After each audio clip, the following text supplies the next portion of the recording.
നോക്കുവാൻ പോകുന്നത് ഉൽപ്പത്തി പുസ്തകം അതിന്റെ 25-ാം അധ്യായം.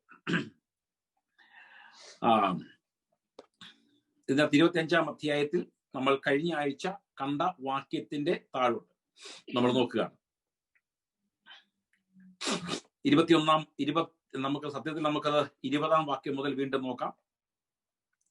ഇസ്ഹാക്കിന് 40 വയസ്സായപ്പോൾ അവൻ പദ്ദൻ ആരാമിലുള്ള അരാമ്യനായ ബെഥുവേലിന്റെ പുത്രിയും അരാമ്യനായ ലാബാന്റെ സഹോദരിയുമായ റിബേക്കയെ ഭാര്യയായി പരിഗ്രഹിച്ചു.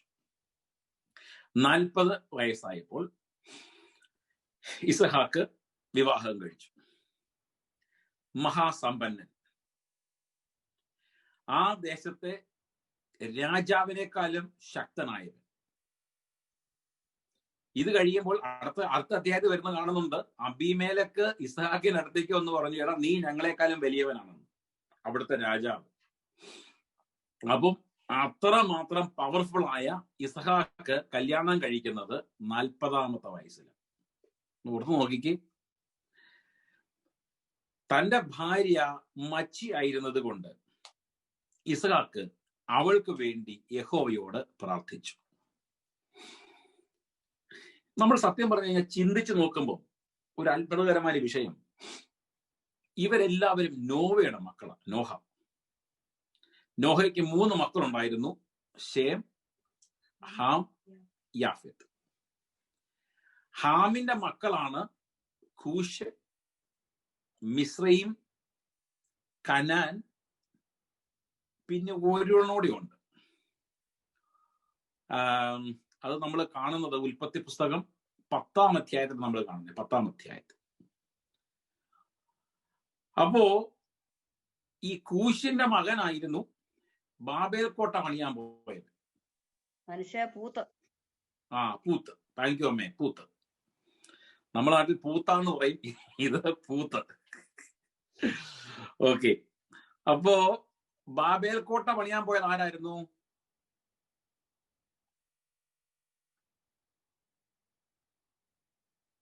ഓക്കെ, അത് 10-ാം അധ്യായത്തിൽ കിടപ്പുണ്ട്, കണ്ടുപിടിച്ചാൽ മതി. അപ്പോൾ അവനൊരു മല്ലനായിരുന്നു. അപ്പോ അവനുണ്ടായതും കൂശിന്റെ മകനായിട്ടാണ് പറഞ്ഞത്. ഹാമിന്റെ മകനായിരുന്ന കൂശിന്റെ മകനായിട്ടാണ് അവൻ ജനിക്കുന്നത്. അപ്പോ നമ്മൾ ഇവിടെ പുറകോട്ട് നമ്മൾ ചിന്തിച്ച് വരുമ്പോൾ നമ്മൾ കാണുന്ന മനോഹരമായൊരു കാര്യമുണ്ട്. എന്തെന്ന് പറഞ്ഞു കഴിഞ്ഞാൽ, ഇവിടെ എല്ലായിടത്തും ഉണ്ടായിരുന്ന പ്രധാനപ്പെട്ട ആൾക്കാരെല്ലാവരും ആരായിരുന്നു അറിയാമോ? ഇവരെല്ലാവരും അബ്രഹാമിന്റെ മക്കളായിട്ട് വന്ന്, അബ്രഹാമിന്റെ അല്ല, നോവയുടെ മക്കളായിരുന്നു, നോഹയുടെ മക്കൾ. അപ്പോ നോഹയുടെ മക്കളായിരുന്നു നിമ്രോദ്. കേട്ടുണ്ടല്ലോ നിമ്രോദ്? ഓക്കെ. അപ്പം ഇവരൊക്കെയും നോഹയുടെ മക്കളായിരുന്നു. അപ്പം നോഹയുടെ മക്കളായിരുന്നവർക്ക് ആ സമയത്ത് ശേം, ഹാം, യാഫത്തും 3 മക്കളുണ്ടായി. ഇവർക്ക് എല്ലാവർക്കും യഹോവയായ ദൈവവുമായി അതിശക്തമായ ബന്ധമുണ്ടായിരുന്നു. ലോകത്തുള്ള ആളുകൾ മറ്റുള്ളവരെല്ലാം മരിച്ചുപോയിരുന്നു. അതിനുശേഷം ഇവർക്കാകെ വിശ്വസിക്കാവുന്നതും ജീവിക്കേണ്ടതും നിൽക്കേണ്ടതുമായ ഒരേ ഒരു ദൈവം അവർക്കന്ന് വെളിപ്പെട്ട എലോഹിം തന്നെയായിരുന്നു. എന്നിട്ടും ഇവർ അന്യദൈവങ്ങളെ ആരാധിക്കാൻ വേണ്ടി പോയി. ഒന്ന് ഓർത്തു നോക്കിക്കേ, വേറൊരു തലമുറയുമില്ല, വിഗ്രഹങ്ങളുമില്ല, വേറൊരു ദൈവവുമില്ല, ദേവനുമില്ല, ഒന്നുമില്ലാഞ്ഞിട്ട് പോലും ഇനിയും ആരാധിക്കാൻ യഹോവയായ ദൈവം മാത്രമേ ഉള്ളൂ എന്നൊരു അവസരം വന്നിട്ടും ഇവരത് എല്ലാ പരിപാടിയും നിർത്തി വേറെ ദേവന്മാരെ ആശ്രയിക്കാൻ പോയി, ആരാധിക്കാൻ. ഇപ്പൊ ഇവര് തന്നെ അല്ലേ ഉണ്ടാക്കിയെടുത്തത് ദേവന്മാരെ? ഇവരല്ലേ അത്ഭുതം കണ്ടത്? ഇവരുടെ വല്യപ്പനും വല്യമ്മച്ചിയും വലിയ അത്ഭുതം കണ്ടത്. നോഹയുടെ കാലഘട്ടത്തിൽ തന്നെ ഇവർ അന്യദേവന്മാരെ ആരാധിക്കാൻ തുടങ്ങിയിരുന്നു. അന്യദേവന്മാര്. അപ്പൊ നമുക്കിതിനകത്ത് ഈ മൽക്കീസേദെക്കിനെ കുറിച്ചൊക്കെ പഠിക്കാൻ ഒത്തിരി കാര്യങ്ങൾ നമ്മൾ പഠിക്കാനുണ്ട്, ഒത്തിരി കാര്യങ്ങളുണ്ട് അതിനകത്ത് പഠിക്കാൻ. അപ്പൊ നമ്മൾ അതിലേക്ക് പോകുന്നല്ലോ, അതുകൊണ്ട് നമുക്ക് അതിലേക്ക് വേണ്ട. അപ്പൊ 25-ാം അധ്യായത്തിൽ കാണുന്നു, തന്റെ ഭാര്യ മച്ചിയായിരുന്നത് കൊണ്ട് ഇസ്ഹാക്ക് അവൾക്ക് വേണ്ടി യഹോവയോട് പ്രാർത്ഥിച്ചു. യഹോവ അവന്റെ പ്രാർത്ഥന കേട്ടു, അവന്റെ ഭാര്യ റിബേക്ക ഗർഭം ധരിച്ചു. അങ്ങനെ റിബേക്ക ഗർഭിണിയായി. ആര് പ്രാർത്ഥിച്ചു? ഭർത്താവായിരുന്ന ഇസഹാക്ക് പ്രാർത്ഥിച്ചു. അപ്പോൾ നമ്മൾ ആവശ്യത്തിന്റെ മുഖത്ത് പ്രാർത്ഥിച്ചാൽ പ്രാർത്ഥന കേൾക്കുന്ന ഒരു ദൈവമാണ്. നമ്മൾ ചോദിച്ചാൽ നമ്മൾ ഉത്തരമരുളുന്ന ഒരു ദൈവമാണ്. ഇവർക്കും യഹോവയോട് പ്രാർത്ഥിച്ചാൽ അവൻ ചെയ്യുമെന്നൊരു ഉറപ്പുണ്ടായിരുന്നു. അബ്രഹാമിന്റെ പ്രാർത്ഥന അവൻ കണ്ടിട്ടുണ്ട്.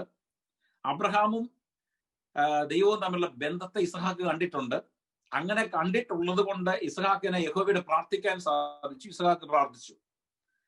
അവളുടെ ഉള്ളിൽ, ഇവിടം വരെ നമ്മൾ വായിച്ചതാണ് കഴിഞ്ഞ ആഴ്ച, അവളുടെ ഉള്ളിൽ ശിശുക്കൾ തമ്മിൽ തിക്കിയപ്പോൾ ഇങ്ങനെയായാൽ ഞാൻ എന്തിന് ജീവിക്കുന്നു എന്ന് പറഞ്ഞ് യഹോവയോട് ചോദിപ്പാൻ പോയി. ഇത് നമ്മൾ ചിന്തിക്കണം.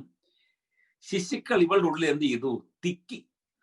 അതായത് അർത്ഥം അവർക്ക് കടക്കാൻ ഇടയില്ലായിരുന്നു, അല്ലെങ്കിൽ അകത്ത് തന്നെ വെച്ച് അവര് മൽപ്പിടുത്തം തുടങ്ങി, അതിനകത്ത് തന്നെ അവർ ഉരുണ്ട് മറിയാൻ തുടങ്ങി. അത് എന്തെങ്കിലും ആകട്ടെ, പക്ഷെ അവരകത്ത് വെച്ച് തിക്കിയപ്പോൾ, ഇംഗ്ലീഷിൽ പറയുന്നത് and the children struggle together within her. അവളുടെ ഉള്ളിൽ അവർ സ്ട്രഗിൾ ചെയ്തപ്പോൾ, ഇടയില്ലാത്തത് കൊണ്ടായിരിക്കാം, അവള് ഇപ്രകാരം പറഞ്ഞു, ഇങ്ങനെയായാൽ ഞാൻ എന്തിന് ജീവിക്കുന്നു എന്ന് പറഞ്ഞു. അത് അപ്പൊ അവള് പറഞ്ഞൊരു കാര്യം വായിക്കാം. So now and Rebecca is wife conceived, but children struggled together within her, and she said, if all is well, why am I like this? അപ്പോൾ റിബേക്കയ്ക്ക് ഉണ്ടായ ഒരു ഭയം എന്ന് പറഞ്ഞു കഴിഞ്ഞാൽ അവൾക്ക് എന്തോ ഒരു കുഴപ്പമുണ്ട് എന്ന് റിബേക്കയ്ക്ക് തോന്നി. ഈ ഗർഭത്തിന് എന്തോ ഒരു കുഴപ്പമുണ്ട് എന്ന് തോന്നി. അപ്പോ ഈ ആദ്യത്തെ ഗർഭമൊക്കെ ആകുമ്പോൾ പെണ്ണുങ്ങൾക്ക് ഭയങ്കര ബുദ്ധിമുട്ടാണ്. ആദ്യത്തെ ഗർഭത്തിനകത്ത് ഒത്തിരി സംശയങ്ങളാണ്. ഈ രണ്ടാമത്തെ ആകുമ്പോൾ ഇച്ചിരി കുറയും. 3-4 വരെ കഴിഞ്ഞാൽ കുഴപ്പങ്ങളൊന്നുമില്ല. പ്രസവത്തിന് സമയം നമ്മൾ അറിയത്തുള്ളൂ സാധാരണ. കാരണം ആദ്യത്തത് എല്ലാവർക്കും ഒരു ഭയങ്കര കാര്യമാണ്. അനങ്ങുന്നുണ്ടോ, മൂളുന്നുണ്ടോ, നിരങ്ങുന്നുണ്ടോ, ഹാർട്ട് ബീറ്റ് ഉണ്ടോ, ഇന്ന് തൊഴിച്ചില്ല, ഇന്ന് അനങ്ങിയില്ല, രാത്രിയിൽ അനക്കം കൂടുതൽ, പകൽ അനക്കം കുറവാ, ഞാൻ കടന്ന എഴുതി തൊഴിക്കും, ഞാൻ കടന്നില്ല, ഞാൻ നടന്ന തൊഴിക്കത്തില്ല, ഇങ്ങനെ ഭയങ്കര കാര്യങ്ങളാണ്. പക്ഷെ 2, 3, 4 വരെ കഴിഞ്ഞാൽ പിന്നെ കുഴപ്പങ്ങളൊന്നുമില്ല, തൊഴിക്കുന്നൊന്നും അറിയത്തില്ല, കാരണം എക്സ്പീരിയൻസ് ആയി. അപ്പൊ ഇത് റിബേക്കയുടെ ആദ്യത്തെ 20 വർഷത്തെ കാത്തിരിപ്പിന് ശേഷമാണ് റിബേക്കയ്ക്ക് ഗർഭമായത്. റിബേക്കയുടെ അമ്മായിമ്മ, അതായത് ഇസഹാക്കിന്റെ അമ്മ, ഏകദേശം 10-50 വർഷത്തിന് മുകളിൽ കാത്തിരുന്നു. അപ്പോ ഇതെല്ലാം ഇവരെ നമ്മൾ നോക്കിക്കഴിഞ്ഞാൽ ഇവരെല്ലാം കർത്താവിന് വേണ്ടി അതിശക്തമായി ജീവിച്ചവരാണ്. പക്ഷെ കാത്തിരിപ്പ് ഭയങ്കരമായിരുന്നു. നമ്മുടെ ഇന്നത്തെ കാലത്ത് ആഗ്രഹം എന്ന് പറഞ്ഞു കഴിഞ്ഞാൽ അങ്ങോട്ട് പ്രാർത്ഥിച്ച് ആ സെക്കൻഡിൽ അവൻ ഉത്തരം തരണം. ഇല്ലെങ്കിൽ ഒന്നെങ്കിൽ നീ പാപിയാന്ന് പറയും, അല്ലെങ്കിൽ അവന് കുഴപ്പമുണ്ട്, അതിൽ ഏതൊരു ഒന്ന് കൺഫേം ആണ്. പ്രാർത്ഥന കിട്ടിയില്ലേ, നിന്റെ ജീവിതത്തിലെ പാപമുള്ളത് കൊണ്ടാണ് കർത്താവ് നിന്റെ പ്രാർത്ഥന കേൾക്കാറുള്ളത്. ബൈബിൾ എഴുതിയിട്ടുണ്ട്, പാപിയുടെ പ്രാർത്ഥന കർത്താവ് കേൾക്കുന്നില്ല എന്ന് എഴുതിയിട്ടുണ്ടെന്ന്. അപ്പം പിന്നെ പ്രാർത്ഥിക്കുന്നവൻ പാപി. പിന്നെ പ്രാർത്ഥിക്കുന്നവൻ പറയും കർത്താവ് എന്റെ പ്രാർത്ഥന കേൾക്കുന്നില്ല, വേറെന്താ കുഴപ്പമാണെന്ന് പറയും. അല്ലെങ്കിൽ മറ്റുള്ളവരെ എനിക്കെതിരായിട്ട് പ്രാർത്ഥിക്കുക. ഇതൊന്നും പ്രയാസപ്പെടണ്ട. തക്ക സമയമാകുമ്പോൾ ആര് നിനക്കെതിരായിട്ട് പ്രാർത്ഥിച്ചാലും നിന്റെ അനുഗ്രഹം നിനക്ക് കിട്ടിയിരിക്കും. അത് ആരും അടിച്ചുകൊണ്ട് പോകാൻ പോകുന്നില്ല. അങ്ങനെ വിശ്വാസം വേണം.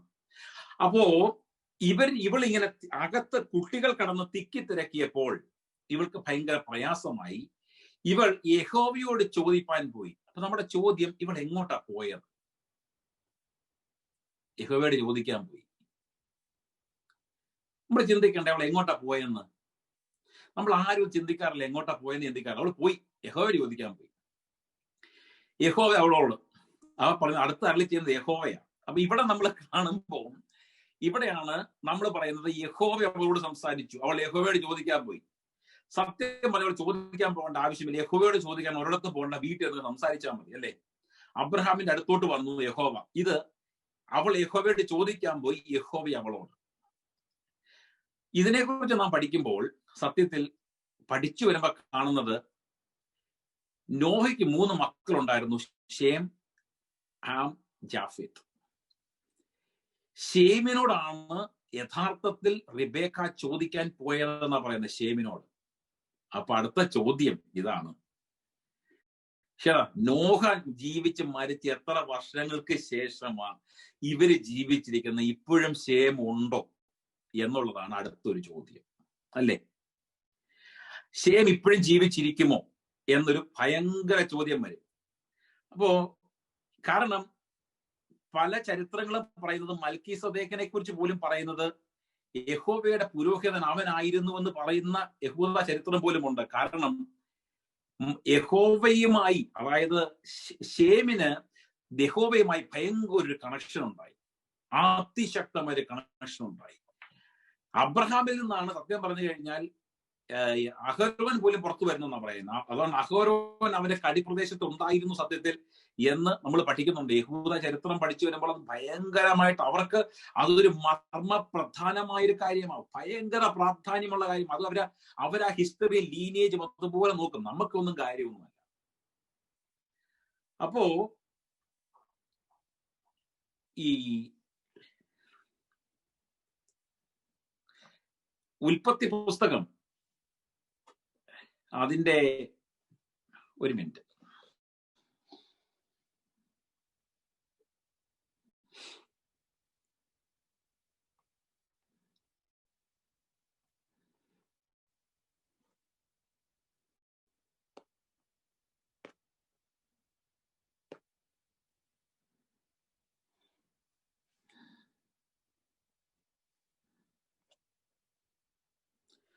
അതിന്റെ ഉൽപ്പത്തി പുസ്തകത്തിന്റെ 11-ാം അധ്യായം. ആർക്കെങ്കിലും കാൽക്കുലേറ്റർ കയ്യിലുണ്ടെങ്കിൽ, കാൽക്കുലേറ്റർ ഉള്ളവർക്ക് കാൽക്കുലേറ്റർ കയ്യിലെടുക്കാം. കാൽക്കുലേറ്റർ ഇല്ലാത്തവർ കയ്യേൽ എണ്ണേണ്ടി വരും. ഉൽപ്പത്തി പുസ്തകം അതിന്റെ 11-ാം അധ്യായം അതിന്റെ 10-ാം വാക്യം ശ്രദ്ധിച്ച് വായിക്കുക.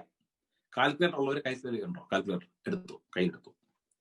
10-ാം വാക്യം, ഷേമിന്റെ വംശപാരമ്പര്യമാവിത്. ഇത് ഷേമിനെ കുറിച്ചാണ് പറയുന്നത്. ഷേമിന് അടുത്താണ് റിബേക്ക പോയത് എന്ന് ബൈബിൾ എഴുതിയിട്ടില്ല. ഷേമായിരുന്നു അവൾ പോയി ചോദിച്ച വ്യക്തി എന്നും എഴുതിയിട്ടില്ല. പക്ഷേ യഹൂദ ചരിത്രങ്ങൾ വെച്ച് പഠിക്കുമ്പോൾ അവര് എഴുതപ്പെട്ട പല ബുക്കുകളുണ്ട്. യഹോവയായ ദൈവം എടുത്തുകൊണ്ട് പോയ ഒരു ദൈവദാസൻ ഉണ്ടായിരുന്നു. അവളുടെ പേര് ആർക്കെങ്കിലും അറിയാമോ? ഹാനോക്ക്. യഹോവയുടെ കൂടെ നടന്നു. അതുകൊണ്ട് യഹോവ അവനെ എടുത്തുകൊണ്ട് പോയി. ഈ ഹാനോക്ക് എഴുതിയ പുസ്തകങ്ങളുണ്ടെന്ന് പറയപ്പെടുന്നുണ്ട്. കാരണം അതുപോലെ ബന്ധമായിരുന്നു. ഒന്ന് ഓർത്ത് നോക്കിക്കുക, നമ്മൾ മനസ്സിലാക്കണം. ബൈബിൾ ഇത്ര എഴുതിയിട്ടുള്ളൂ, ഹാനോക്ക് യഹോവയുടെ കൂടെ നടന്നു, യഹോവ അവനെ എടുത്തുകൊണ്ട് പോയി. അപ്പൊ അവരും ദൈവവും തമ്മിലുള്ള ബന്ധം എന്തായിരുന്നു ഓർത്തി? എന്നതായിരുന്നു ആ ബന്ധം? അവൻ ആ ബുക്ക് എഴുതുകയാണ്. എത്ര വോളിയംസ് ഓഫ് ബുക്ക് എഴുതാൻ സാധിക്കും? കാരണം എങ്ങനെ ബന്ധപ്പെടണം, എങ്ങനെ കർത്താവിന്റെ അടുത്തിരിക്കണം, എങ്ങനെ അവനെ സ്നേഹിക്കണം, എങ്ങനെ അവനോട് സംസാരിക്കണം, എഴുതുകയാണെങ്കിൽ എഴുതി എഴുതി എഴുതി അങ്ങ് എഴുതിക്കൊണ്ടിരിക്കും. അപ്പൊ നമുക്ക് ഇതൊന്ന് പെട്ടെന്ന് നോക്കാം. ഷേമിന്റെ വംശപാരമ്പര്യമാണ്. അബ്രഹാമിന്റെ മൂത്ത മകൻ, നോവയുടെ മൂത്ത മകനായിരുന്നു ഷേം. ഷേമിന് 100 വയസ്സായപ്പോൾ അവൻ ജലപ്രളയത്തിന് ശേഷമാണ് കേട്ടോ, പിമ്പെന്ന് എഴുതിയിരിക്കുന്നത്. പിമ്പ് അത് ശേഷം എന്നർത്ഥം. 2 സംവത്സരം കഴിഞ്ഞപ്പോൾ അർപ്പശർഷാദിനെ ജനിപ്പിച്ചു. അപ്പോൾ ഷേമിന് എത്ര വയസ്സുണ്ട്? 100. അർപ്പശർഷാദിന് 35 വയസ്സായപ്പോൾ അവൻ ശാലഹിനെ ജനിപ്പിച്ചു. അപ്പോൾ 100ഉം 35ഉം 135. ശാലഹിനെ ജനിപ്പിച്ച ശേഷം അർപ്പശർഷാദ് 403 സംവത്സരം ജീവിച്ചിരുന്നു. പുത്രന്മാരെയും പുത്രിമാരെയും ജനിപ്പിച്ചു. ശാലഹിന് 30 വയസ്സായപ്പോൾ ഒരു 30ഉം കൂടെ ആഡ് ചെയ്യും. അപ്പൊ നിങ്ങൾ നോക്കണം കേട്ടോ, എനിക്കിപ്പോ കാൽക്കുലേറ്റർ കയ്യിലില്ല. അതിനുശേഷം ഏബരനെ ജനിപ്പിച്ചു.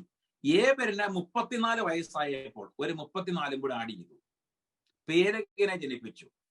പേലഗിന് 30 വയസ്സായപ്പോൾ ഒരു 30ഉം കൂടെ ആഡ് ചെയ്തു. അവൻ രയൂവിനെ ജനിപ്പിച്ചു. രയൂവിന് 32 വയസ്സായപ്പോൾ 32ഉം കൂടെ ആഡ് ചെയ്തു. അവൻ ശെരൂഗിനെ ജനിപ്പിച്ചു. ശെരൂഗിന് 30 വയസ്സായപ്പോൾ ഒരു 30ഉം കൂടെ ആഡ് ചെയ്തു. അവൻ നാഹോരിനെ ജനിപ്പിച്ചു. അവൾ നാഹോരിന്റെ അടുത്ത് എത്തി. ഇപ്പം നാഹോരിന് 29 വയസ്സായപ്പോൾ 29 ആഡ് ചെയ്തു. അവൻ തേരഹിനെ ജനിപ്പിച്ചു. തേരഹിന് ഇവിടെ വെച്ചാണ് പ്രശ്നം തുടങ്ങുന്നത്. തേരഹിന് 70 വയസ്സായപ്പോൾ അവൻ അബ്രഹാമിനെ ജനിപ്പിച്ചു. അപ്പോൾ 70 ആഡ് ചെയ്തല്ലോ. ആഡ് ചെയ്തു. അബ്രഹാമിന് 100 വയസ്സായപ്പോൾ അവൻ ഇസഹാക്കിനെ ജനിപ്പിച്ചു. 100 ആഡ് ചെയ്തോ. ഇസഹാക്കിന് 60 വയസ്സായപ്പോഴാണ് ഇവള് ഗർഭിണിയാകുന്നേ. അപ്പൊ 550. ആർക്ക്? ഷേമിന്റെ പ്രായം 550. ഷേം എത്രാമത്തെ വയസ്സിലാണ് മരിച്ചെന്നറിയാമോ? 600-ാമത്തെ വയസ്സിൽ. ഷേം മരിക്കുന്നത് 600-ാമത്തെ വയസ്സിലാണ്. നമ്മളിത് മനസ്സിലാക്കേണ്ടത്. ഇത് നമ്മൾ പെട്ടെന്ന് ഇങ്ങനെ ചിന്തിക്കത്തില്ല, നമ്മൾ ഇതിലേക്ക് നോക്കത്ത് പോലുമില്ല. ഷേം എങ്ങനെ ജീവിച്ചിരിക്കാനാ? ഇത്ര വല്യപ്പച്ചനായ മനുഷ്യൻ ജീവിച്ചിരിക്കും, ഇത്രയും വർഷമില്ലേ? നമ്മൾ അങ്ങനെ ചിന്തിക്കത്തുള്ളൂ. ഇത് എത്ര തലമുറ കണ്ടെന്ന് നോക്കിയേ. ഷേം ജീവിച്ചിരുന്ന് ഒരു 8-10 തലമുറ ഷേം കാണുകയാണ്, ജീവിച്ചിരുന്ന് കാണുക. അപ്പോ മക്കളെയും കൊച്ചുമക്കളെയും കൊച്ചുമക്കളെയും അവരുടെ മക്കളെയും അതിന്റെ മക്കളെയും കണ്ടാണ് ഷേം ഇങ്ങനെ ജീവിച്ചു വരിക. അപ്പോ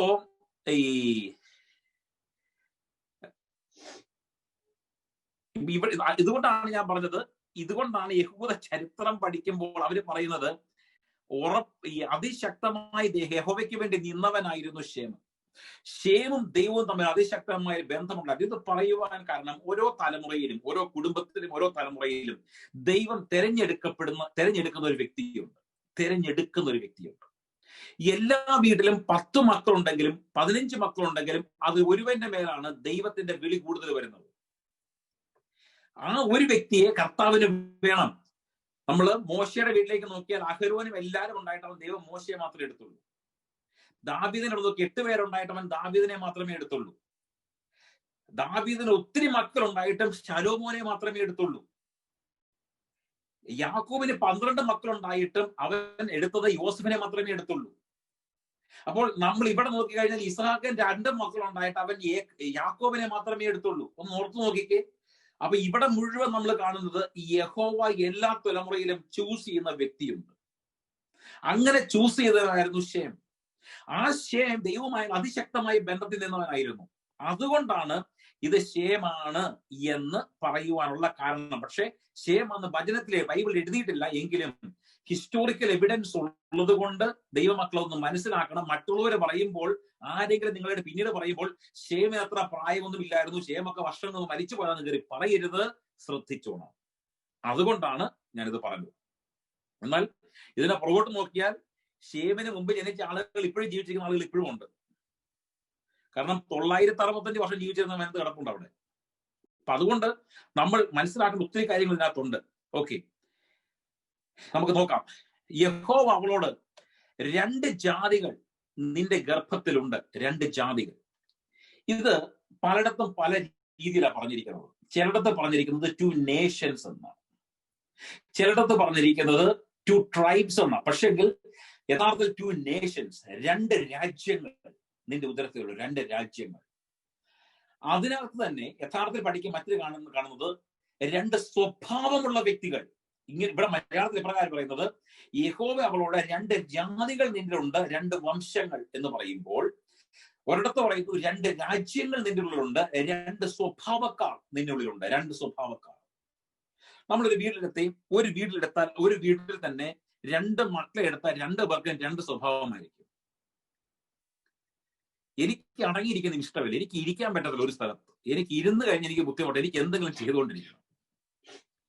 അപ്പം എവിടെങ്കിലും വണ്ടി ഓടിച്ചിരുന്ന് പോയിട്ട് അങ്ങോട്ട് വന്നു കയറി കഴിഞ്ഞാൽ അടുത്ത് എങ്ങോട്ട് പോകാൻ നോക്കിയിരിക്കുന്നത്. കാരണം നമ്മൾക്ക് എപ്പോഴും ഒരു തിരക്കാ. അപ്പൊ ചിലർക്ക് അങ്ങനല്ല, ചുമ്മാ ഇരുന്നാൽ മതി, ഇങ്ങനെ കസേരയൊക്കെ കാലൊക്കെ ഇട്ട് ഇങ്ങനെ നീട്ടി ഇരുന്ന് കഴിഞ്ഞാൽ സന്തോഷമാണ്. അപ്പോൾ ചിലർക്ക് അങ്ങനല്ല. ചിലർ വർത്തമാനം പറയാൻ തുടങ്ങിയ വർത്തമാനം നിർത്തത്തില്ല, ഇങ്ങനെ പറഞ്ഞിരിക്കും. ചിലരങ്ങനല്ല, ഒന്നും മിണ്ടത്തില്ല.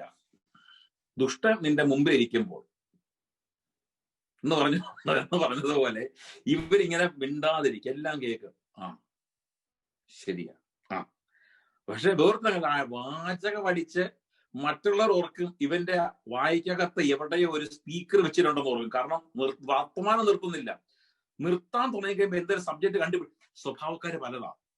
അതുകൊണ്ടാണ് ഇവിടെ ഏശാപ്പിനെ യാക്കോബിനെ കുറിച്ച് പറയുന്നത് 2 ജാതികൾ നിന്നുള്ളിൽ ഉണ്ടാകും. രണ്ട് സ്വഭാവമുള്ളവർ നിന്നിൽ നിന്ന് പുറത്തു വരും.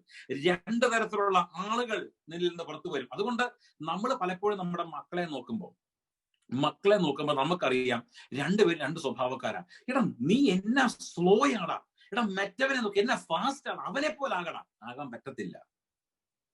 ഒരാൾ സ്ലോ ആയിരിക്കും, അത് അങ്ങനെയാണ്. എടാ ഇവനെല്ലാം പച്ചക്കറിയും കഴിക്കും, ചിക്കനും കഴിക്കും, ഇതും കഴിക്കും, അതും കഴിക്കും, മീനിന്റെ മുള്ളു വരെ കഴിക്കും. നീ ആണെങ്കിൽ ഇതൊന്നും കഴിക്കുന്നില്ലടാ. എടാ ഞാൻ അങ്ങനെയാ, എനിക്കൊരു സ്വഭാവത്തിന് വ്യത്യാസമുണ്ട്. ഇത് നാം എപ്പോഴും മനസ്സിലാക്കണം. നമ്മുടെ മക്കളുടെ ഇടയിലും ഇതൊരു കോമൺ കാര്യമായിരിക്കും. ഓക്കെ, അപ്പോൾ യഹോവ അവളോട്, രണ്ട് ജാതികൾ നിന്റെ ഉദരത്തിൽ ഗർഭത്തിലുണ്ട്, രണ്ട് വംശങ്ങൾ നിന്റെ ഉദരത്തിൽ നിന്ന് തന്നെ പിരിയും. അപ്പോൾ ഇവിടെ പറയാണ്, ഇവര് നിന്റെ ഉദരത്തിൽ നിന്ന് പുറത്തു വരുമ്പോൾ തന്നെ ഇവർ ആരായിരിക്കും എന്ന് അറിയാവോ? രണ്ട് വംശങ്ങളായിരിക്കും. രണ്ട് വംശങ്ങൾ. അത് നമ്മൾ മറ്റൊരു വേർഷനെ വായിക്കുമ്പോൾ ഇങ്ങനെ പറയുന്നത്, two people shall be separated from your body,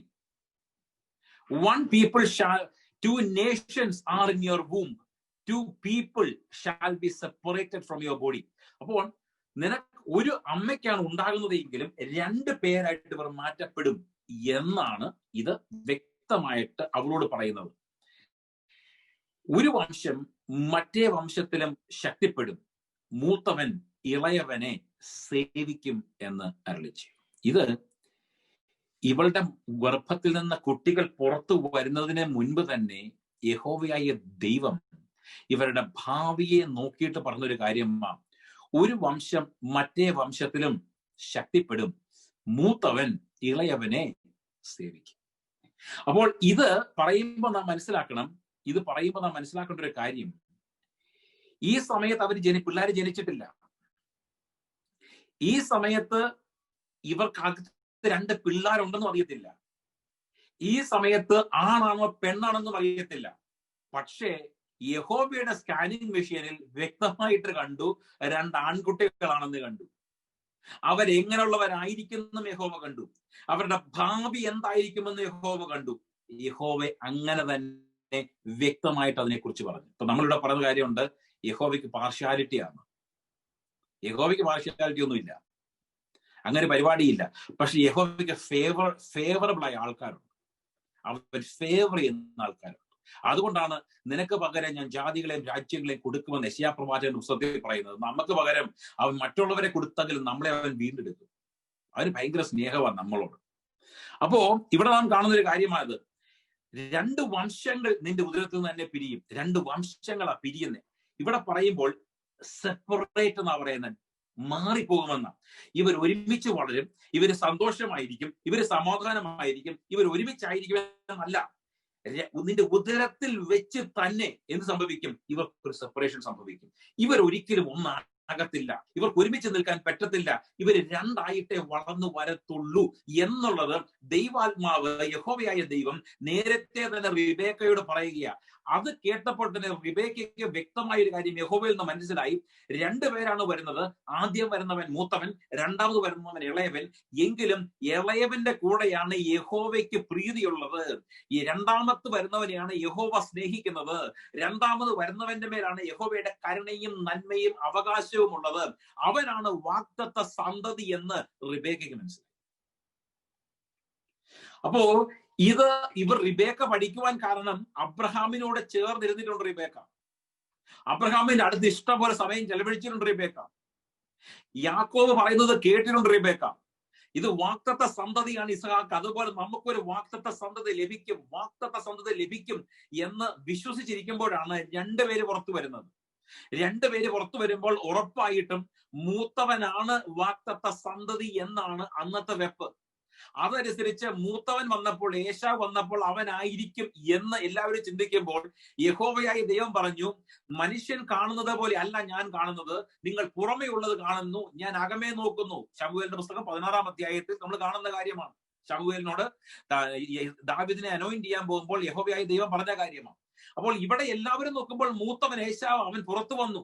പക്ഷെ അവന്റെ കുതികാൽ പിടിച്ചുകൊണ്ട് നമ്മൾ അടുത്തത് കാണാൻ പോകുന്ന അങ്ങനെയാ. ഒരു വംശം മറ്റേ വംശത്തിൽ ശക്തിപ്പെടും, മൂത്തവൻ ഇളയവനെ സേവിക്കും. മൂത്തവൻ ഇളയവനെ സേവിക്കും. സ്തോത്രം എന്ന് ചെയ്തു. അവൾക്ക് പ്രസവകാലം തികഞ്ഞപ്പോൾ ഇരട്ട പിള്ളകൾ അവളുടെ ഗർഭത്തിൽ ഉണ്ടായിരുന്നു. പ്രസവകാലം തികഞ്ഞപ്പോൾ ഒന്നാമത്തവൻ ചുവന്നവനായി പുറത്തു വന്നു. മേൽ മുഴുവനും രോമം കൊണ്ടുള്ള വസ്ത്രം പോലെ ഇരുന്നു. അവന് ഏശാവ് എന്ന് പേരിട്ടു. അപ്പോ മൂത്തവൻ പുറത്തു വന്നു. അവന് ഏശാവ്, അല്ലെ ചുവന്നവനാണ് പറയപ്പെടുന്നത്. ഏശാവ് എന്ന് അവൻ പേരിട്ടു. അവനൊരു പ്രത്യേകത എന്തായിരുന്നു? അവന്റെ മേൽ മുഴുവനും രോമം കൊണ്ടുള്ള വസ്ത്രം പോലെ ഇരുന്നു. അവൻ ഗർഭാശയത്തിൽ നിന്ന് പുറത്തു വരുമ്പോൾ തന്നെ അവൻ മുഴുവൻ ചുമന്നിരുന്നു. അല്ലെങ്കിൽ അവന്റെ ദേഹം മുഴുവൻ രോമമായിരുന്നു. പ്രത്യേകതയോടെ അവൻ പുറത്തു വന്നത്. അവർ ഏശാവെന്ന് വന്നു, ഇറങ്ങി വന്നു. ദേ ചുമന്നവൻ വരുന്നു, വിളിച്ചോ എന്ന് പറഞ്ഞ് ഏശാവെന്ന് പേരിട്ടു. പിന്നെ അവന്റെ സഹോദരൻ പുറത്തു വന്നു. അവന്റെ കൈ ഏശാവിന്റെ കുതികാൽ പിടിച്ചിരുന്നു. കണ്ടോ? ഇത് നോക്കണേ. നമ്മളിത് ചിന്തിച്ച് നോക്കുമ്പോൾ ഓർത്തുകൊണ്ട് എന്തുകൊണ്ടാണ് ദൈവവചനത്തിൽ ഇത് എഴുതി വെച്ചിരിക്കുന്നത്? ഇത്ര ഡീറ്റെയിൽ ആയിട്ട് എഴുതി വെക്കേണ്ട ആവശ്യമുണ്ടോ? ഒന്നാമത്തവൻ പുറത്തു വന്നു, അത് കഴിഞ്ഞ് രണ്ടാമത്തവൻ പുറത്തു വന്നു എന്ന് എഴുതിയാൽ പോരെ? എന്നാൽ രണ്ടാമത്തവൻ വന്നപ്പോൾ അവന്റെ പ്രത്യേകത എന്നറിയാമോ? രണ്ടാമത്തവൻ വന്നപ്പോൾ അവൻ ഏശാവിന്റെ കുതികാൽ പിടിച്ചിരുന്നു. ഏശാവിന്റെ കാലിൽ കുതികാലെ പിടിച്ചുകൊണ്ടാണ് അവൻ പുറത്തു വന്നത്. ഇതുകൊണ്ടാണ് പറയുന്നത്, അവിടെ വെച്ച് തന്നെ, അകത്ത് വെച്ച് തന്നെ ഇവർ തമ്മിൽ സ്ട്രഗിൾ ചെയ്തു. കാരണം ഇവർ ഒരുമിച്ച് പോകേണ്ടവരല്ല, ഇവർ ഒരുമിച്ച് പോകത്തുമില്ല. യഹോവയായ ദൈവം ഇവരെ നേരത്തെ തന്നെ പാർട്ടി ചെയ്ത് കഴിഞ്ഞു, ഇവരെ മാറ്റിക്കഴിഞ്ഞു. അതുകൊണ്ടാണ് നാം മനസ്സിലാക്കേണ്ടത്, യഹോവ നമ്മുടെ ജീവിതത്തിൽ, ദൈവം നമ്മുടെ ജീവിതത്തിൽ നിന്ന് മാറ്റിയ ഒരു വ്യക്തിയെ നമ്മൾ തിരിച്ചു കൊണ്ടുവരരുത്. അവരെ പോകാൻ അനുവദിക്കണം. നമ്മൾ വിളിച്ചുകൊണ്ട് വരരുത്. ദൈവം പറയാതെ, യഹോവയായ ദൈവം പറയാതെ നമ്മൾ വിളിച്ചുകൊണ്ട് വരരുത്. അപ്പോൾ യഹോവയായ ദൈവം അബ്രഹാമിനോട് പറഞ്ഞു, അബ്രഹാമേ, നീ നിന്റെ പിതൃഭവനത്തെയും ചാർച്ചക്കാരെയും ദേശത്തെയും വിട്ട് പോകാൻ പറഞ്ഞു. അബ്രഹാം പോയി. അബ്രഹാം പോയപ്പോൾ അബ്രഹാമിന്റെ കൂടെ ആരെയും കൂട്ടിയില്ല. പക്ഷെ ലോത്ത് പറഞ്ഞു, ഞാനും വരുന്നുണ്ടെന്ന് പറഞ്ഞു. ലോത്തിനോട് വരണ്ട എന്ന് അബ്രഹാം പറഞ്ഞില്ല. പക്ഷെ ലോത്ത് വന്നതിന്റെ ബുദ്ധിമുട്ട് നമുക്കറിയാം. ലോത്തിന്റെ വേലക്കാരും അബ്രഹാമിന്റെ ദാസന്മാരും തമ്മിൽ വഴക്കുണ്ടായി. അവർ തമ്മിൽ രണ്ടായിട്ട് പിരിയുവാൻ തീരുമാനിച്ചു. നമ്മുടെ ഓരോരുത്തരുടെയും ജീവിതത്തിൽ ഓർക്കണം, ചില സമയത്ത് നമുക്കൊരു പിരിച്ചിൽ ആവശ്യമായി വരും. ചില സമയത്ത് നമ്മൾ പിരിയേണ്ടതായി വരും. അതിന് എത്ര അടുത്ത ബന്ധമാണ് എന്ന് പറഞ്ഞാലും, അത് ആരാണെന്ന് പറഞ്ഞു കഴിഞ്ഞാലും, പിരിയേണ്ട സമയത്ത് പിരിഞ്ഞാൽ മാത്രമേ കർത്താവ് നിന്നെ അനുഗ്രഹിക്കാൻ സാധിക്കത്തുള്ളൂ.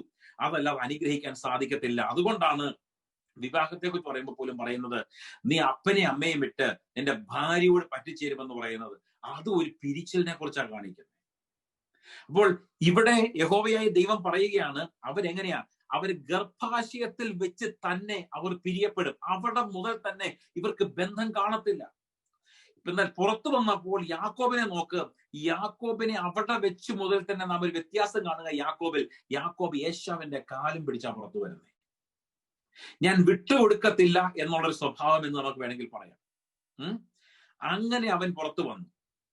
നമുക്ക് താഴോട്ട് പോവാം. ഇവിടെ പറയുന്നു, അവന് യാക്കോബ് എന്ന് പേരിട്ടു, ഉപായി എന്ന് പേരിട്ടു. പക്ഷെ ഉപായി എന്നുള്ള പേര് ഇപ്പോഴല്ല നമ്മൾ അതിന്റെ അർത്ഥം മനസ്സിലാക്കുന്നത്, പിന്നീട് മനസ്സിലാക്കുന്നത്. അവരെ പ്രസവിച്ചപ്പോൾ ഇസ്ഹാക്കിന് 60 വയസ്സായിരുന്നു. ഷഷ്ടി പൂർത്തിയായി. 60ാമത്തെ വയസ്സിലാണ് ഇസ്ഹാക്കിന് 2 മക്കളുണ്ടായിരുന്നു. അബ്രഹാമിന് 100ാമത്തെ വയസ്സിലാണ് ഉണ്ടായി. തേരഹിന് 70ാമത്തെ വയസ്സിലാണ് ഉണ്ടായി. പക്ഷെ ഇസ്ഹാക്കിന് ഉണ്ടാകുന്നത് 60ാമത്തെ വയസ്സിലാണ്. അതും 2 കുട്ടികളുണ്ടായി. ഇസ്ഹാക്കിന് 2 കുട്ടികളുണ്ടായി. കുട്ടികൾ വളർന്നു. ഏശാവ് വേട്ടയിൽ സമർത്ഥനും വനസഞ്ചാരിയും യാക്കോബ് സാധുശീലനും കൂടാരവാസിയുമായിരുന്നു. കണ്ടോ? 2 പേരും തമ്മിലുള്ള വ്യത്യാസം കണ്ടോ? ഒരാൾ ആരാണ്? ഏശാവ് വേട്ടയിൽ സമർത്ഥനും വനസഞ്ചാരി. അപ്പോൾ ഏശാവ് ഭയങ്കര ആക്റ്റീവായിരുന്നു. അവൻ കാടുകളിൽ പോവുക, അമ്പും കൊണ്ട് പോവുക, വടിയും കൊണ്ട് പോവുക, കുന്തം കൊണ്ട് പോവുക, അവന് എറിഞ്ഞിടുക, വലിച്ചിടുക, ഏത് മൃഗത്തെ വന്നാലും വലിച്ചിടും. അവൻ അതുകൊണ്ട് അപ്പന് കൊണ്ടുവരും, വീട്ടിൽ കൊണ്ട് ഫുഡ് വരും. വേർന്ന് വീട്ടിൽ ഇരിപ്പുണ്ട് യാക്കോബ്, സാധുശീലൻ. ഒന്നും അറിയാൻ മേല. എന്നാ പറഞ്ഞാലും ഇങ്ങനെ ഏശാവ് പുറത്തൊക്കെ പോയി പിടിച്ചുകൊണ്ടിരുമ്പോ, കൊണ്ടുവന്നോ ഇന്ന് എന്നാ മ്ലാവാ അല്ലേ എന്ന് പറഞ്ഞ് ഇങ്ങനെ ഇരിക്കുക ഉള്ളി.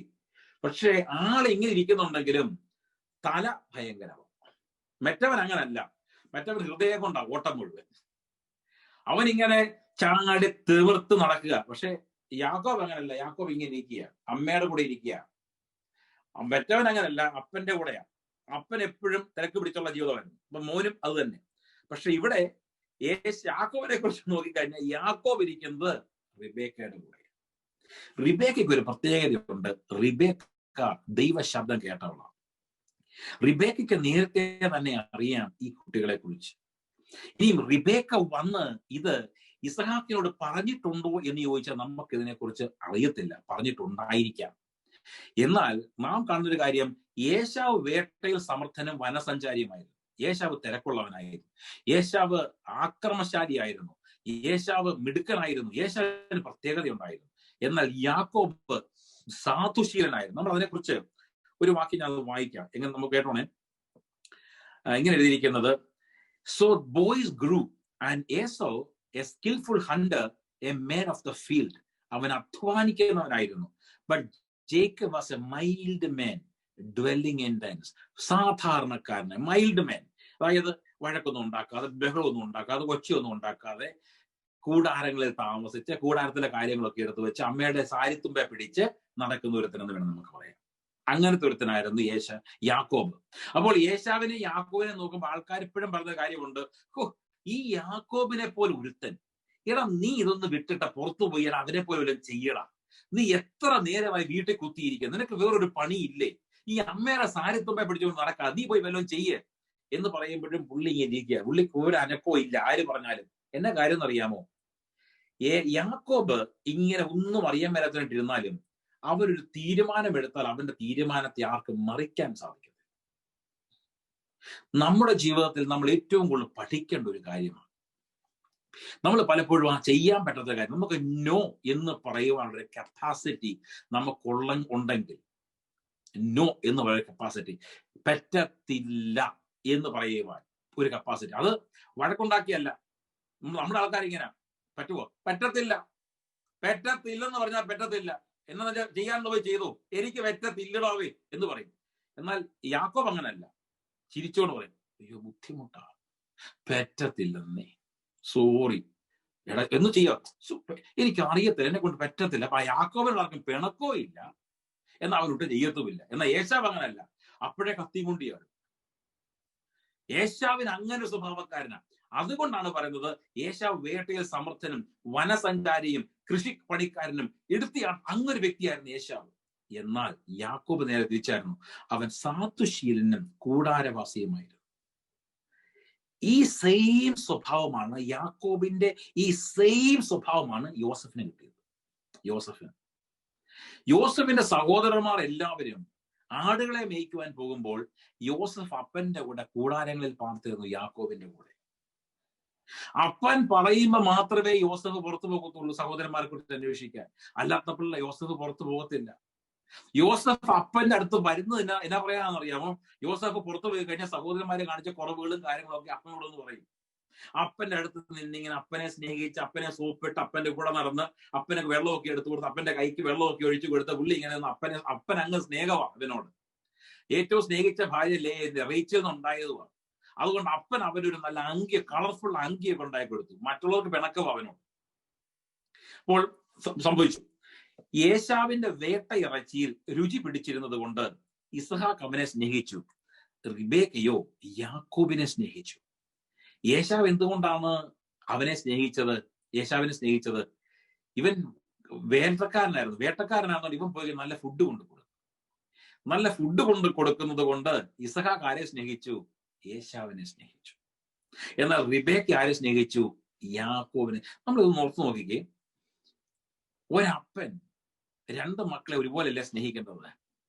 ഒരമ്മ രണ്ട് മക്കളെയും ഒരുപോലല്ലേ സ്നേഹിക്കേണ്ടത്? പക്ഷെ ഇവിടെ അങ്ങനല്ല നാം കാണുന്നത് അപ്പൻ മൂത്തവനായ ഏശാവിനെ സ്നേഹിച്ചു, അമ്മ രണ്ടാമത്തവനായിരുന്ന യാക്കോബിനെ സ്നേഹിച്ചു. രണ്ടുപേരെ സ്നേഹിച്ചു. ഏശാവ് സ്നേഹിച്ചതിന്റെ കാര്യം പറഞ്ഞിട്ടുണ്ട്. എന്തുകൊണ്ടാണെന്നറിയാമോ? ഏശാവിന്റെ വേട്ട ഇറച്ചിയിൽ രുചി പിടിച്ചിരുന്നത് കൊണ്ട്. ഏശാവ് സൂപ്പർ ഇറച്ചി കൊണ്ട് കൊടുക്കുമായിരുന്നു അപ്പന് കഴിക്കാൻ വേണ്ടി. അപ്പൻ അത് കഴിച്ച് അപ്പൻ എന്തായി? ഏശാവിനോട് ഭയങ്കര സ്നേഹമായി. എന്നാൽ റിബേക്ക മകനായി യാക്കോബിനെ സ്നേഹിച്ചു. കാരണം അവൻ അമ്മയുടെ കൂടെ നിൽക്കുകയും തുണി അലക്കാൻ കൂടുകയും കുക്ക് ചെയ്യാൻ കൊടുക്കുകയും ചെറിയ പായസം ഉണ്ടാക്കുകയും പരിപാടിയൊക്കെ ആയിട്ട് അവനങ്ങ് പോയി. അപ്പൊ 29 വാക്യം, ഒരിക്കൽ യാക്കോബ് ഒരു പായസം വെച്ചു. ഏശാവ് വെളിപ്രദേശത്ത് നിന്ന് വന്നു, അവൻ നന്നാ ക്ഷീണിച്ചിരുന്നു. ഏശാവ് യാക്കോബിനോട്, ആ ചുവന്ന പായസം കുറെ എനിക്ക് തരണം, ഞാൻ നന്നാ ക്ഷീണിച്ചിരിക്കുന്നു എന്ന് പറഞ്ഞു. അതുകൊണ്ട് അവന് ഏദോം ചുവന്നവൻ എന്ന് പേരായി. അപ്പോൾ ഇവിടെ ചുവന്ന പായസത്തെ കുറിച്ചാണ് പറയുന്നത്. ചുവന്ന പായസം, അത് ലെന്റിൽ സൂപ്പ് ആയിരിക്കാം, പായസമായിരിക്കാം, എന്തുമാകട്ടെ. ഒരിക്കൽ യാക്കോബ് ഒരു പായസം വെച്ചു. അപ്പം യാക്കോബ് കുക്കിംഗ് അറിയാവുന്ന ഒരുത്തനാണ്, അവൻ പായസം വെച്ചു. ഏശാവ് വെളിപ്രദേശത്ത് നിന്ന് വന്നു, അവൻ നന്നാ ക്ഷീണിച്ചിരുന്നു. ഏശാവ് തളർന്ന് ക്ഷീണിച്ച് ഭാരപ്പെട്ട് വരിക. ഏശാവ് യാക്കോബിനോട്, ആ ചുവന്ന പായസം കുറെ എനിക്ക് തരയണമെന്ന് പറഞ്ഞു. ചേട്ടൻ വന്ന് അനിയനോട് ചോദിക്കുന്ന ഒരു നോർമൽ കാര്യം, എടാ എനിക്ക് വിശക്കുന്നതാ, എന്നിട്ട് നീ പായസം ഇങ്ങനെ, എനിക്ക് ഭയങ്കര ക്ഷീണമാടാ, ഞാൻ മ്ലാവിനെ മാഞ്ഞെ കൊണ്ടുവന്ന് ഇട്ടിട്ടുണ്ട് അവിടെ, അതൊക്കെ നമുക്ക് പിന്നെ കറി വെക്കാം, നീ പായസം ഇങ്ങനെ എന്ന് പറയുക. ഞാൻ നന്നാ ക്ഷീണിച്ചിരിക്കുന്നു എന്ന് പറഞ്ഞു. അതുകൊണ്ട് അവന് ഏദോം എന്ന് പേരായി. ചുവന്ന പായസം ചോദിച്ചു, അതുകൊണ്ടാണെന്നാ പറയുന്നത്, കാരണം അവർ കണക്റ്റഡാ. ഒന്ന് യാക്കോബിന്റെ മറുപടി ഒന്ന് ഓർത്തു നോക്കണേ. നമ്മൾ സാധാരണ ചിന്തിക്കാത്തൊരു ചോദ്യമാണ് യാക്കോബ് ഇവിടെ ചോദിക്കുന്നത് ചേട്ടനോട്. നിന്റെ ജ്യേഷ്ഠാവകാശം ഇന്ന് എനിക്ക് വിൽക്ക എന്ന് യാക്കോബ് പറഞ്ഞു. ഏശാവ് എന്തുവാ ചോദിച്ചത്? ഇച്ചിരെ പായസം. യാക്കോബ് എന്തുവാ ചോദിച്ചത്? ജ്യേഷ്ഠാവകാശം. ഇത് തമ്മിലുള്ള വ്യത്യാസം നമ്മൾ ചിന്തിച്ചു നോക്കിക്കേ. വ്യത്യാസം ഒന്ന് ചിന്തിച്ചു നോക്കിക്കേ. ഇത് തന്നെയാ സാത്താന്റെയും പരിപാടി. നമ്മൾ ശ്രദ്ധിക്കണം. അപ്പം ഇവിടെ നാം മനസ്സിലാക്കേണ്ട കാര്യം, ഏശാവ് വിശന്നു വരിക, അവന് വിശന്നു വരികയാണെന്നും അവൻ തളർന്നിരിക്കുകയാണെന്നുള്ള കാര്യം യാക്കോബിനറിയാം. യാക്കോബ് ഫുഡ് വെച്ചുകൊണ്ടിരിക്കുക. ഒരു നോർമൽ രീതി അനുസരിച്ച് യാക്കോബ് എഴുന്നേറ്റിട്ട്, ചേട്ടൻ ഭയങ്കര തളർന്നിരിക്കുന്നില്ല, പായസം കുടിച്ചേ എന്നാ പറയേണ്ടത്. എന്നാൽ അതിന് പകരം ചേട്ടൻ വന്ന് അനിയനോട് ചോദിക്കുകയാണ്, എനിക്ക് ഭയങ്കരമായിട്ട് വിശക്കുന്നു എന്ന് ചേട്ടൻ വന്ന് അനിയനോട് പറയുക. അനിയനോട് പറയുമ്പോൾ അനിയൻ ചേട്ടനോട് ചോദിക്കുന്ന ഒരു കാര്യം എന്തുവാ ചോദിക്കുന്നേ? നിന്റെ ജ്യേഷ്ഠാവകാശം ഇന്ന് എനിക്ക് വിൽക്ക എന്ന് യാക്കോബ് പറഞ്ഞു. ഇതാണ് നാം ശ്രദ്ധിക്കേണ്ടത്. എന്ത് ചെയ്യാനാ പറഞ്ഞേ? നിന്റെ ജ്യേഷ്ഠാവകാശം എനിക്ക് തരിക എന്നല്ല പറഞ്ഞത്, വിൽക്കുക. ഞാൻ ഒരു വില കൊടുത്തത് വാങ്ങിച്ചോ. എന്തുവാണ് വില? ഈ ചുമന്ന പായസം. വിൽക്കുന്നത് എന്തുവാ? ജ്യേഷ്ഠാവകാശം. ഒരിക്കൽ വിറ്റാൽ ഒരിക്കലും തിരിച്ചു പിടിക്കാൻ സാധിക്കാത്ത അത്രമാത്രം വിലയേറിയ ഒരു കാര്യം. മേടിക്കുന്നത് എന്ത് കൊടുത്തിട്ടാണ് മേടിക്കുന്നത്? ആർക്കും വേണ്ടാത്ത വില കുറഞ്ഞ ഒരു പായസം. നമ്മൾ ജീവിതത്തിൽ ചിന്തിക്കണം, എപ്പോഴും മനസ്സിലാക്കേണ്ട ഒരു കാര്യമാണ്. ഏറ്റവും വലിയ അനുഗ്രഹങ്ങളും നന്മകളും ഒക്കെയും പലപ്പോഴും പലരും നഷ്ടപ്പെടുത്തി കളയുന്നത് ചെറിയ കാര്യങ്ങൾക്ക് വേണ്ടിയാണ്. ഒരിക്കലും നമ്മൾ ആ മണ്ടത്തരം കാണിക്കരുത്. നാം ഇങ്ങനെ നോക്കിക്കഴിഞ്ഞാൽ ആദാമും ഹവ്വായിയും അവരുടെ ഏറ്റവും വലിയ അനുഗ്രഹങ്ങൾ നഷ്ടപ്പെടുത്തി കളഞ്ഞത് ഒരു പഴത്തിന് വേണ്ടിയായിരുന്നു, ഒരു ചെറിയ കാര്യത്തിന് വേണ്ടിയാണ്. നാം ഇവിടെ എപ്പോ നോക്കിയാലും കാണുന്ന ഒരു കാര്യം, യൂദായെ നോക്കിക്കഴിഞ്ഞാൽ യൂദ 30 വെള്ളിക്കാശിന് വേണ്ടിയാ യേശുവിനെ ഒറ്റിക്കൊഴിച്ചത്. 30 വെള്ളിക്കാശിന് വേണ്ടിയാണ് ഒറ്റിക്കൊടുത്തത്. അപ്പോൾ വലിയൊരു നന്മയെ പലരും നഷ്ടമാക്കുന്നത് ഒരു ചെറിയ മണ്ടത്തരം കൊണ്ടാണ്. ഒരു വലിയ ജോലിക്ക് ആപ്ലിക്കേഷൻ അയച്ചു, ഒപ്പിട്ടില്ല, ജോലി പോയി, ജോലി കിട്ടിയില്ല, ഒറ്റ മണ്ടത്തരം കാണിച്ചുള്ളൂ, ഒപ്പിട്ടില്ലെന്നുള്ളത്. ഒരു ഇന്റർവ്യൂവിന് സമയത്തിനേ അല്ലടായിരുന്നു, 10 മിനിറ്റ് താമസിച്ചാലും കുഴപ്പമില്ലെന്ന് ഉറപ്പു, പോയി ഇന്റർവ്യൂവിന് കയറ്റിയില്ല, ഇറക്കി വിട്ട് കഴിയുമ്പോഴാണ് ഓർക്കുന്നത്, ദുഃഖം വരുന്നു, അയ്യോ ഞാൻ നേരത്തെ ചെന്നാൽ മതി. അപ്പോൾ ഇവിടെ യേശാവിന്റെ ജ്യേഷ്ഠാവകാശം, ഈ ജ്യേഷ്ഠാവകാശം ലഭിക്കുക എന്നുള്ളത് തന്നെ ദൈവിക വാഗ്ദത്തം അനുസരിച്ച് ഭയങ്കര ഒരു കാര്യമല്ല. ജ്യേഷ്ഠാവകാശം ലഭിക്കുക എന്നുള്ളത് ചെറിയ കാര്യമല്ല. അപ്പൊ അത്രമാത്രം അനുഗ്രഹമുള്ള ജ്യേഷ്ഠാവകാശം ഏശാവ് നഷ്ടപ്പെടുത്തുന്നത് ഒരു ചെറിയ പായസത്തിന് വേണ്ടിയാണ്. ഒരു ചെറിയ പായസത്തിന് വേണ്ടി. ഇതിന്റെ വാല്യൂവാണ് ഇവിടെയാണ് നാം മനസ്സിലാക്കുന്നത്. ഏശാവിന് ഇതൊന്നും ഒരു വിഷയമുള്ള കാര്യമല്ലായിരുന്നു. ദൈവം കൊടുത്ത ദാനങ്ങളും നന്മകളും പൊസിഷൻസും അവൻ ദൈവം കൊടുത്ത രീതിയിൽ അവൻ ഉപകാരപ്പെടുത്തുകയോ അത് ഉപയോഗിക്കുകയോ ചെയ്തില്ല. ഇതാണ് യഹോവയായ കർത്താവായ യേശു നമ്മളെ കുറിച്ച് ദുഃഖിക്കുന്ന ഒരു കാര്യമായത്. നമ്മളെ അവൻ ആക്കി വെച്ചിരിക്കുന്ന വിളിക്കൊത്തവണ്ണം നമ്മൾ ഓടാതെ നമ്മൾ ലോകത്തിന് വേണ്ടി ഓടുകയും ലോകം പറയുന്ന പോലെ കേൾക്കാൻ ലോകക്കാരെ പോലെ ജീവിക്കുകയും ചെയ്യുമ്പോൾ നമ്മൾ നമ്മുടെ അവകാശത്തെ നഷ്ടപ്പെടുത്തുക. അതാണ് ആദാമും ഹവ്വായും ചെയ്തത്.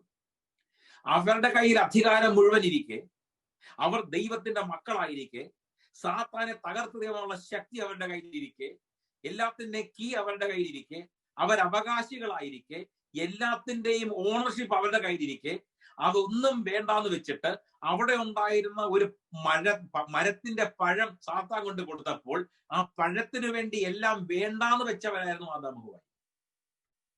ഇതുപോലെ തന്നെ ഒരു സെയിം പ്രക്രിയയാണ് ഇവിടെ ഏശാവ് കാണിക്കുന്നത്. നമ്മൾ നോക്കുമ്പോൾ അവനിപ്പോ ഒരു പായസത്തിന് വേണ്ടി നമ്മൾ തിരിച്ചു നോക്കി യാക്കോബും ഭയങ്കരനാണ്. നമ്മൾ ഏശാവിനെ മാത്രം കുറ്റം പറയുമ്പോൾ യാക്കോബിനെ മനസ്സിലാക്കണം. ഇവിടെ യാക്കോബിന് ഒരു കാര്യം ഉണ്ടായിരുന്നു. ഞങ്ങൾ ഒരുമിച്ച് ജനിച്ചവരാ, ഞങ്ങൾ ഒരേ ദിവസം ജനിച്ചവരാ, ഒരേ സമയത്ത് ജനിച്ചവരാ. പക്ഷെ ഞങ്ങൾ തമ്മിലുള്ള വ്യത്യാസം, അവൻ ആദ്യം പുറത്തു വന്നു, ഞാൻ രണ്ടാമത് വന്നേ ഉള്ളൂ. എനിക്കത് അക്സെപ്റ്റ് ചെയ്യാൻ പറ്റത്തില്ല. അതെങ്ങനെ അങ്ങനെയാകുന്നേ? എനിക്ക് അവനേക്കാളും മുമ്പനാകണം. ഇതാണ് ആരുടെ ആഗ്രഹം? യാക്കോബിന്റെ ആഗ്രഹം. എന്നാൽ ഏശാവിന് ഇതൊന്നും ചിന്തിക്കുന്ന പോലുമില്ല. എന്റെ അഭിപ്രായത്തിൽ റിബേക്ക പറഞ്ഞു കൊടുത്തൊരു കാര്യമാണ് യാക്കോബിനോട്. യാക്കോബെ, നീ ഒന്നാമനായി മാറും. യാക്കോബെ, നീ മിടുക്കനായി മാറും. നീ നിന്റെ ചേട്ടനേക്കാളും ഉയർന്നവനായി മാറും. ചേട്ടവൻ നിന്നെ സേവിക്കാൻ തുടങ്ങും. അവൻ നിന്റെ വേലക്കാരനായി മാറും. നിന്നെ ദൈവം അനുഗ്രഹിക്കും. അനുഗ്രഹം നിന്നലെ വരത്തുള്ളൂ. ഇത് റിബേക്ക പല പ്രാവശ്യം ആരോട് പറഞ്ഞു കൊടുത്തു? യാക്കോബിനോട് പറഞ്ഞു കൊടുത്തു. അപ്പോ യാക്കോബിക്ക് ഒരു അവസരം നോക്കിയിരിക്കുക, എങ്ങനെയെങ്കിലും ഒന്ന് പിടിക്കാൻ.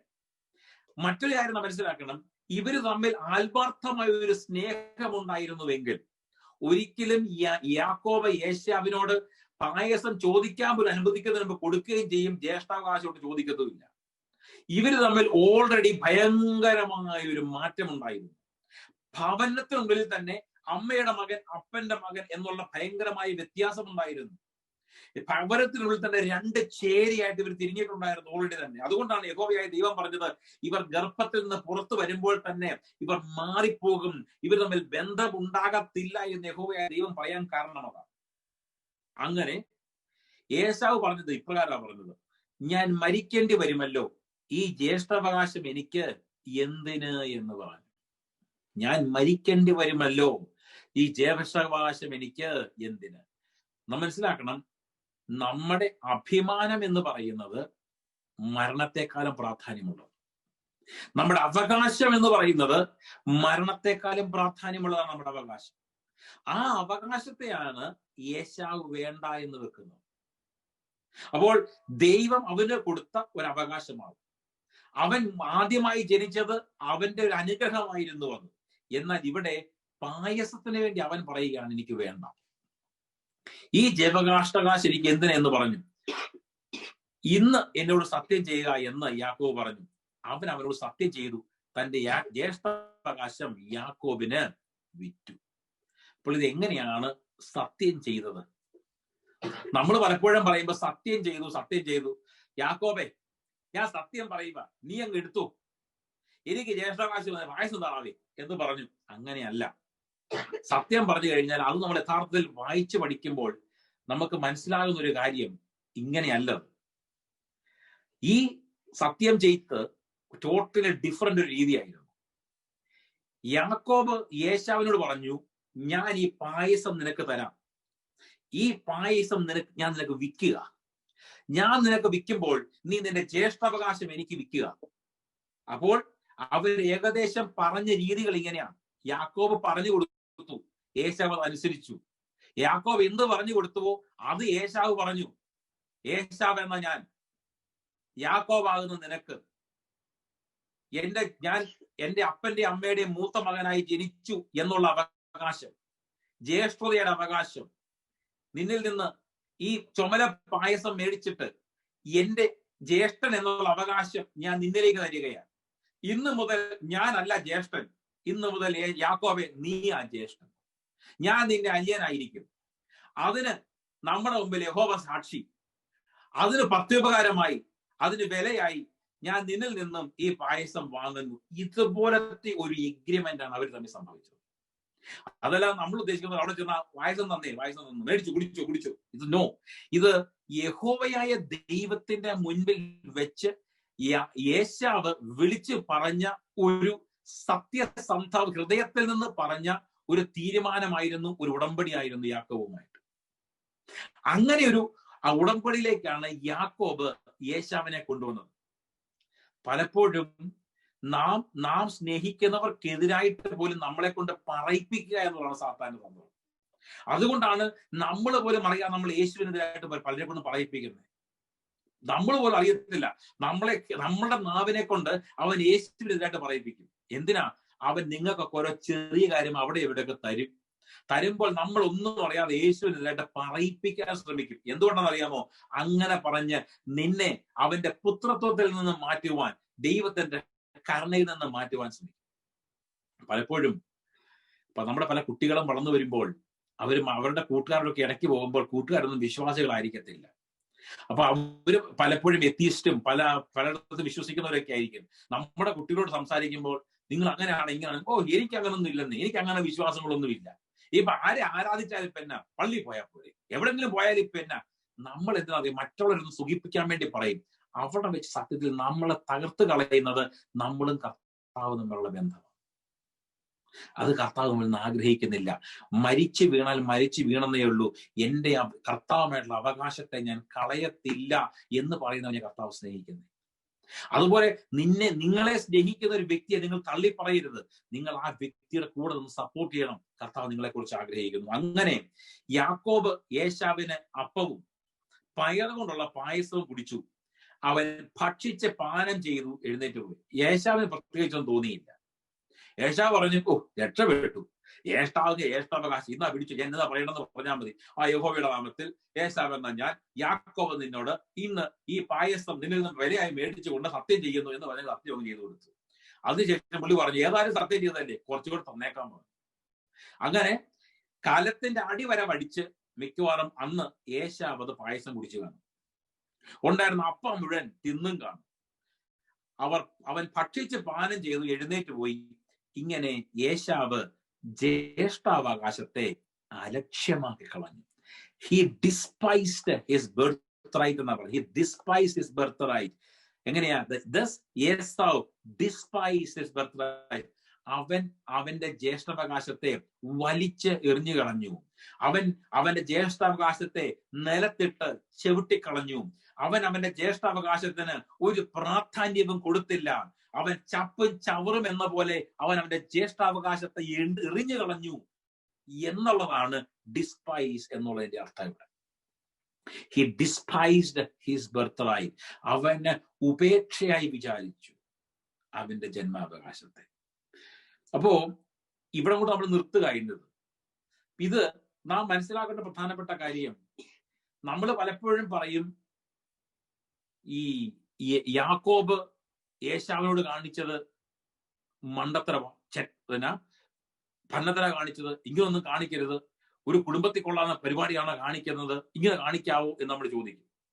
പക്ഷേ നമ്മൾ അടുത്ത വശം തിരിച്ചൊന്ന് ചിന്തിക്കണം. നമ്മൾ തിരിച്ചു ചിന്തിക്കേണ്ടത് യാക്കോബിനെ കുറിച്ചല്ല, നമ്മൾ യേശാവിന്റെ പൊസിഷൻ നിൽക്കണം. നമ്മൾ യേശാവായിട്ടൊന്ന് മാറണം പെട്ടെന്ന്, എന്നിട്ട് ചിന്തിക്കണം, യേശാവ് നല്ല ബുദ്ധിയിലാണോ ഇത് പ്രവർത്തിച്ചത്? നിങ്ങൾ യേശാവായിരുന്നുവെങ്കിൽ നിങ്ങൾ എന്ത് ചെയ്യുമായിരുന്നു? യാക്കോബിനെ പോലെ ക്രൂക്കളായിട്ടുള്ള ഒരു വ്യക്തി നിങ്ങളുടെ മുൻപിൽ വന്ന് നിന്ന് നിങ്ങൾക്കുള്ള നന്മകളെ കബളിപ്പിച്ചെടുക്കാൻ നോക്കിയാൽ നിങ്ങൾ റെസ്പോണ്ട് ചെയ്യുന്നത് എങ്ങനെയായിരിക്കും എന്ന് നിങ്ങൾ തിരിച്ചൊന്ന് ചിന്തിക്കണം. അപ്പോൾ നിങ്ങൾക്ക് മനസ്സിലാകും യേശാവ് കാണിച്ചത് മഹാമണ്ഡത്തരമായിരുന്നു. ഇവിടെ സത്യത്തിൽ യേശാവ് ചെയ്യേണ്ടത് നേരെ തിരിച്ചായിരുന്നു. യാക്കോബേ, നാണമില്ലാത്ത വർത്തമാനം പറയരുത്, ഞാൻ ആ ചേട്ടൻ, എന്റെ പൊസിഷനാ, നീ അനിയനായിട്ട് ജീവിച്ചാൽ മതി, നിന്റെ തനി പണി നോക്കി മാറിക്കേഴുതാൻ അങ്ങോട്ട്, പായസം താ ഇങ്ങോട്ട്, എന്ന് പറഞ്ഞ് ധൈര്യത്തോടെ പായസം മേടിക്കാനുള്ള കപ്പാസിറ്റി ഉള്ളവനായിരുന്നു ഏശാവ്. അതല്ലാതെ ഞാൻ നിനക്ക് പായസം, നമ്മളിപ്പോ ഇത് വായിക്കുമ്പോൾ നമ്മൾ ഓർക്കുന്നത് ഇതിൽ 10-12 വയസ്സേ ഉള്ളത് കേട്ടോ. ഇത് പഠിച്ചു വരുമ്പോൾ അടുത്ത ചാപ്റ്റർ വരുമ്പോൾ നിങ്ങൾക്ക് മനസ്സിലാകും ഇവർ തമ്മിലുള്ള ഇവര് ഏകദേശം എത്ര പ്രായത്തിൽ നിങ്ങൾ സംഭവിച്ചെന്ന്. പക്ഷേ ചേട്ടൻ തന്നെയാ. ചേട്ടനെ ബഹുമാനിക്കുക എന്നുള്ള അനിയന്റെ റെസ്പോൺസിബിലിറ്റിയാ. അനിയന്റെ മേൽ അധികാരമുള്ളവനാ ചേട്ടൻ. പക്ഷെ ആ അധികാരം അവൻ ഉപയോഗിക്കുന്നതിന് പകരം അവൻ എന്ത് ചെയ്തു? അനിയൻ പറഞ്ഞതനുസരിച്ച് അടിയറവിച്ചു. ഇവിടെയാണ് ദൈവം നമ്മളെ ദുഃഖിക്കുന്നത്. കർത്താവ് നമ്മുടെ കയ്യിൽ അവകാശവും അധികാരവും അനുഗ്രഹവും നൽകി അവൻ നമ്മളൊരു വേലയ്ക്കാക്കി വെക്കുമ്പോൾ, ഒരു പൊസിഷനിലാക്കി വെക്കുമ്പോൾ, നമ്മൾ നമ്മുടെ സബോർഡിനേറ്റ്സ് പറയുന്നത് കേട്ട് അവനെ പോലായി മാറുമ്പോൾ ദൈവം നമ്മളെ കുറിച്ച് ദുഃഖിക്കും. നമ്മുടെ നന്മകൾക്ക് കാലതാമസങ്ങളും തടസ്സങ്ങളും ഉണ്ടാകും. എന്തുകൊണ്ടാണെന്നറിയാമോ? നമ്മൾ ആയിരുന്ന പൊസിഷനിൽ നിന്ന് നമ്മൾ മാറ്റപ്പെട്ടു പോയി. ദൈവം നമുക്ക് തന്ന നന്മയെ നമ്മൾ തള്ളി പറഞ്ഞു. ദൈവം നമ്മളോട് പറഞ്ഞ വാഗ്ദത്തങ്ങളെ നമ്മൾ വേണ്ടാന്ന് പറഞ്ഞ് ഉപേക്ഷിച്ചു. അതിനുശേഷം പിന്നെ കിടന്ന് കരയുക, കർത്താവേ തിരിച്ചു തരണേ, കർത്താവേ തിരിച്ചു തരണേ, കർത്താവേ തിരിച്ചു തരണേ. ഈ മേടിച്ചോണ്ട് പോയവൻ അത് കൊണ്ടുപോവുകയും ചെയ്തു, നിനക്ക് നഷ്ടപ്പെടുകയും ചെയ്തു. ഇപ്പം നീ ആരും ഇല്ലാത്തൊരു വ്യക്തിയെ പോലെ ഒരു അന്ധനായി, ഒരു അന്യനും പരദേശിയുമായി തീരും. കാരണം നിനക്ക് വീട്ടുകാരുമില്ല, അവകാശവുമില്ല, നിന്നെ സ്നേഹിച്ചവരുമില്ല, ആരുമില്ല. അതുകൊണ്ട് നമ്മൾ ഏശാവിനെ പോലെ ആകരുത്. നിങ്ങൾ ധൈര്യമുള്ളവരായിരിക്കണം. നിങ്ങളെ സ്നേഹിക്കുന്നവരെയൊക്കെയും നിങ്ങൾ സ്നേഹിക്കണം. നിങ്ങൾ തള്ളിപ്പറയരുത്. നിങ്ങൾ യേശുവിനെ തള്ളിപ്പറയരുത്. നമ്മൾ ഒരു കാരണവശാലും അങ്ങനെ ആയിത്തീരരുത്. എന്നാൽ നിങ്ങൾ യാക്കോബിനെ പോലെ ബുദ്ധിയുള്ളവരായിരിക്കണം.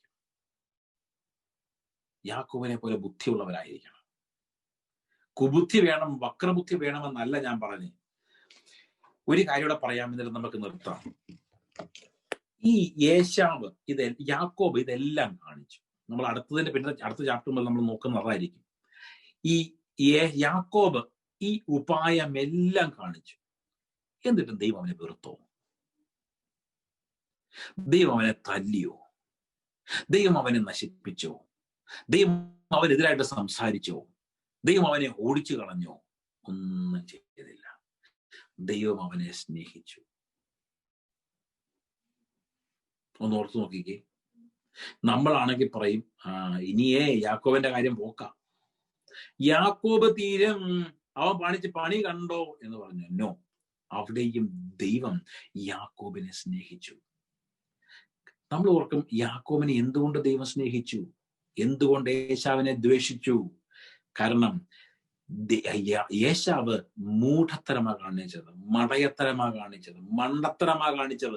ഏശാവ് ഒരു ഫൂളായിട്ട് മാറി. ദൈവം കൊടുത്ത നന്മകളെ അവന് കൈപ്പിടിയിൽ വെക്കുവാൻ അറിയാൻ മേലാതെ അവൻ കാലുകൊണ്ട് തൊഴിച്ചു കളഞ്ഞു.